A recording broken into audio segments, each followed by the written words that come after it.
जोमेटो 12 लाख तो वहीं Swiggy 15 lakh orders हर दिन डिलीवर करता है। लेकिन इसके बावजूद 2021 में जोमेटो को 812 करोड़ रुपए और स्विगी को जोमेटो से भी 2 गुना यानी 1616 करोड़ रुपए का लॉस हुआ।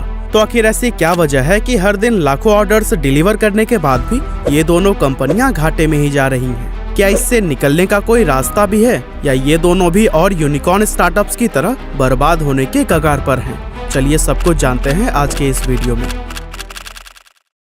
तो दोस्तों, जोमेटो और स्विगी के लॉसेस और उनकी वजह को समझने के लिए सबसे पहले जानते हैं कि आखिर इन कंपनियों की शुरुआत कैसे हुई।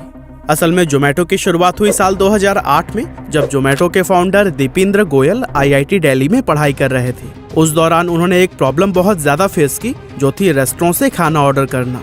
उन्होंने नोटिस किया कि ये प्रॉब्लम सिर्फ उनकी ही नहीं थी, बल्कि उनके सारे दोस्त भी अपनी पसंद का खाना ऑर्डर करने में प्रॉब्लम फेस कर रहे थे और उन्हें बार बार अलग अलग रेस्टोरेंट को कॉल करके ऑर्डर देना पड़ता था। ये सब देखने के बाद उन्होंने सोचा कि क्यों ना कोई ऐसा प्लेटफॉर्म बनाया जाए जिसकी हेल्प से लोग आसानी से अपनी पसंद का खाना किसी भी रेस्टोरेंट से ऑर्डर कर सके, वो भी बिना किसी फोन कॉल के। और इसी आइडिया के बेसिस पर उन्होंने फूडीबे नाम की अपनी एक वेबसाइट बनाई, जिसे साल 2010 में बदलकर जोमेटो कर दिया गया। अब शुरुआत में इंटरनेट के यूजर्स बहुत ज्यादा नहीं थे, इसीलिए ये वेबसाइट उस समय तक कुछ खास कमाल नहीं दिखा पाई। लेकिन समय बीतने के साथ जब इंटरनेट सस्ता हुआ और इसकी पहुंच बढ़ी, तब लोगों ने ऑनलाइन फूड ऑर्डर करना भी शुरू कर दिया। अब जोमेटो के पास ग्रो करने के लिए भारत की पूरी मार्केट ओपन थी, क्योंकि उस समय तक उनका कोई भी कॉम्पिटिटर इंडिया में मौजूद ही नहीं था। लेकिन जोमेटो के ये अच्छे दिन ज्यादा टाइम तक नहीं रहे, क्योंकि अगस्त 2014 में उनका सबसे बड़ा कॉम्पिटिटर स्विगी मार्केट में आ गया था। अब शुरुआत में तो स्विगी पर भी सिर्फ 25 रेस्टोरेंट ही लिस्टेड थे, लेकिन 2019 आते आते इसने मार्केट में इतनी तेजी से अपने पैर पसारे कि रेस्टोरेंट का ये नंबर 40,000 को क्रॉस कर गया। और बस यहीं से शुरू हुई दोनों के बीच नंबर 1 पोजीशन पर कब्जा करने की लड़ाई। अब ये दोनों कंपनियां नंबर 1 बनने के लिए क्या क्या कर रही हैं, इसे समझने से पहले चलिए हम ये जान लेते हैं कि इनका बिजनेस मॉडल क्या है और ये पैसे कैसे कमाते हैं। तो बेसिकली देखा जाए तो इन दोनों ही कंपनीज का बिजनेस मॉडल लगभग सेम कॉन्सेप्ट पर काम करता है, जिसमें ये 3 मेजर बिजनेस सेगमेंट से पैसे कमाती हैं। पहला है फूड डिलीवरी सर्विस, दूसरा है एडवर्टाइजिंग सर्विस और तीसरा है business consultancy service. Food delivery business में ये दोनों ही कंपनीज कस्टमर के खाने का ऑर्डर लेकर उसे चुने गए रेस्टोरेंट से कस्टमर के घर तक पहुंचाने का काम करती हैं और अपनी इस सर्विस के बदले में कंपनी हर ऑर्डर पर अपना कमीशन लेती हैं। वहीं एडवर्टाइजिंग सर्विस में ये अपने प्लेटफॉर्म पर ऐड चलाकर पैसे कमाती हैं, यानी कि अगर आप जोमेटो या स्विगी की ऐप पर किसी डिश को सर्च करते हैं तो आपको कुछ रेस्टोरेंट सबसे ऊपर दिखाई देते हैं। अब उसको नंबर 1, 2 या 3 पर शो करने के लिए या फिर किसी रेस्टोरेंट की ऐड लगाने के लिए जोमेटो या स्विगी उस रेस्टोरेंट से पैसे चार्ज करते हैं। अब बात करें बिजनेस कंसल्टेंसी सर्विस की, तो स्विगी या जोमेटो के पास ये सारी जानकारी मौजूद होती है कि कौन से स्टेट के कौन से हिस्से में कौन सा फूड आइटम लोग सबसे ज्यादा पसंद करते हैं। इस तरह से अगर आप कोई नया रेस्टोरेंट ओपन करके उसे जोमेटो से जोड़ते हैं तो वो आपको बताएंगे कि आपको किस तरह के डिशेज रखनी चाहिए और उनका प्राइस क्या होना चाहिए, ताकि ज्यादा से ज्यादा कस्टमर्स को अपनी तरफ अट्रैक्ट किया जा सके।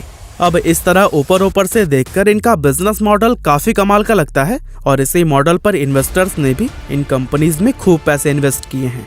अगर हम स्विगी की बात करें तो इसके लॉन्च होने के 1 साल बाद ही यानी 2015 में इन्वेस्टर्स ने इसमें $2 मिलियन की फंडिंग की थी।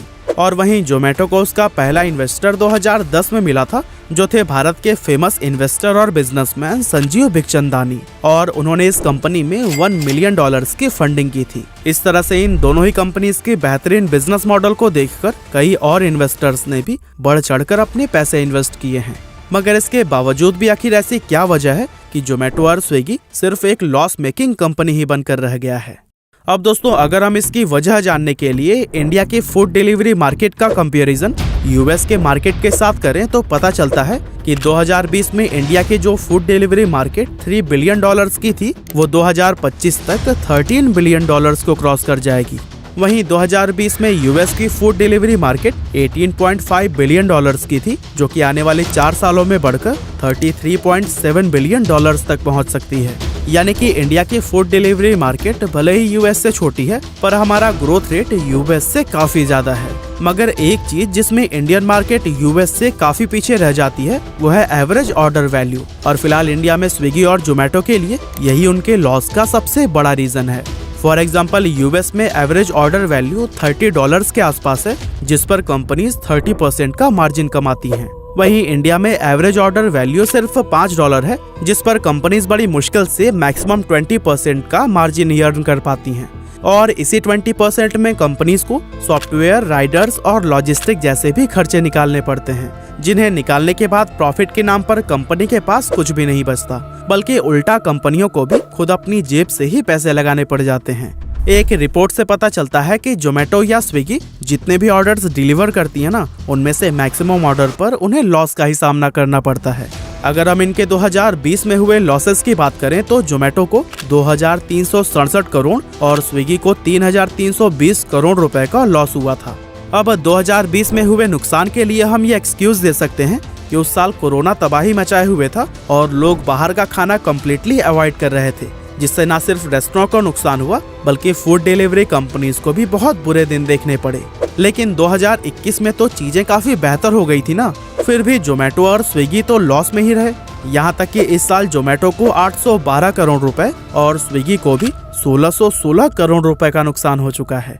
लेकिन इतने सारे लॉसेस के बावजूद भी दोनों ही कंपनीज में नंबर 1 बनने की लड़ाई अभी भी जारी है, जिसकी वजह से ना ही ये फूड आइटम्स पर दिए जाने वाले ऑफर्स को बंद कर रहे हैं और ना ही इनके एडवर्टाइजमेंट में कोई कमी देखने को मिल रही है। अगर हम सिर्फ फूड आइटम्स पर दिए जाने वाले ऑफर्स की बात करें तो ये दोनों ही कंपनीज अक्सर लोगों को 30 से 40% का डिस्काउंट देते ही रहते हैं। हालांकि उन ऑफर्स में से काफी हद तक वो कवर भी कर लेते हैं, क्योंकि अगर कोई डिश रेस्टोरेंट में 100 रुपए की मिलती है तो जोमेटो या स्विगी पर उसका प्राइस 115 या 120 रुपए होता है। तो फिर यहाँ पर दिए जाने वाले आधे डिस्काउंट तो यही से वो कवर कर लेते हैं। इसके अलावा रेस्टोरेंट के मालिक को भी कस्टमर को रेस्टोरेंट में बिठाकर खाना खिलाने से ज्यादा प्रॉफिट उनके घर पर फूड डिलीवर करने में होता है। इसीलिए वो जोमेटो या स्विगी को 15 से 20% का स्पेशल डिस्काउंट भी देते हैं। यानी कि मान लीजिए किसी डिश का रेगुलर प्राइस 100 रुपए है तो फिर रेस्टोरेंट जोमेटो या स्विगी को वही सेम डिश 80 से 85 रुपए में देते हैं। इस तरह से ये कंपनीज अपना 30 से 40% तक का डिस्काउंट कुछ हद तक कवर करके नो लॉस नो प्रॉफिट के साथ फूड डिलीवर कर रही हैं। लेकिन लॉजिस्टिक, सॉफ्टवेयर और डिलीवरी पर्सन को दिए जाने वाले पैसे कंपनियों को अपनी जेब से ही देने पड़ते हैं, जिसकी वजह से ये दोनों ही कंपनियां कई सालों से घाटे का बिजनेस कर रही हैं। अब हर साल इन्वेस्टर्स तो यही उम्मीद लगाकर रखते हैं कि नेक्स्ट ईयर से स्विगी या जोमेटो प्रॉफिटेबल हो जाएंगे, लेकिन हर साल उन्हें निराशा ही हाथ लगती है। यहाँ तक कि अब तो खुद जोमेटो और स्विगी ने भी प्रॉफिट कमाने के लिए कोई दूसरा अल्टरनेटिव बिजनेस ढूंढना स्टार्ट कर दिया है और दोनों ही नए नए आइडियाज के साथ खुद को एक्सपेंड करने की कोशिश कर रहे हैं। फॉर एग्जाम्पल अभी हाल ही में स्विगी ने स्विगी जेनी नाम की एक नई सर्विस शुरू की है। अब ये जेनी करता क्या है कि आप मान लो ऑफिस में कोई जरूरी फाइल ले जाना भूल गए हैं, लंच बॉक्स छूट गया है, फार्मेसी से मेडिसिन या फिर कोई ग्रोसरी आइटम मंगवाना है, तो फिर इन सारी चीजों को कम समय में उनकी लोकेशन पर पहुंचाने का काम स्विगी जेनी करता है। ये सर्विस अभी सिर्फ बेंगलुरु, मुंबई, चेन्नई, दिल्ली, हैदराबाद, कोलकाता और लखनऊ जैसे कई बड़े सिटीज में स्टार्ट की गई है, जहां से यूजर्स का काफी अच्छा फीडबैक भी देखने को मिल रहा है। इसके अलावा स्विगी ने स्विगी इंस्टामार्ट भी लॉन्च किया है, जिसके जरिए वो काफी कम समय में ग्रोसरी डिलीवर कर रहा है। और ऐसा माना जा रहा है कि अभी स्विगी अपना ज्यादातर इन्वेस्टमेंट इस इंस्टामार्ट को ही बढ़ाने में कर रहा है, क्योंकि आने वाले सालों में ऑनलाइन ग्रोसरी डिलीवरी का market size online food delivery के मार्केट साइज के मुकाबले कई गुना बड़ा होने का अंदाजा लगाया गया है।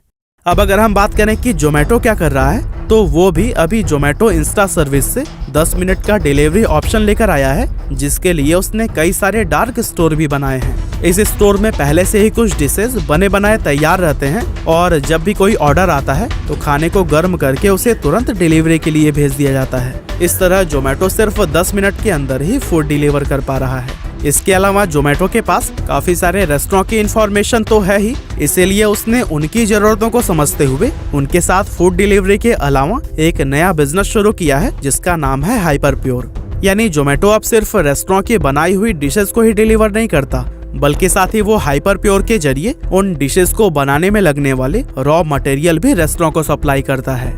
इस सब के अलावा स्विगी की तरह ही जोमेटो भी ऑनलाइन ग्रोसरी मार्केट में अपने पैर जमा रहा है, जहां इस बिजनेस के लिए उसने ब्लिंकिट को एक्वायर किया है।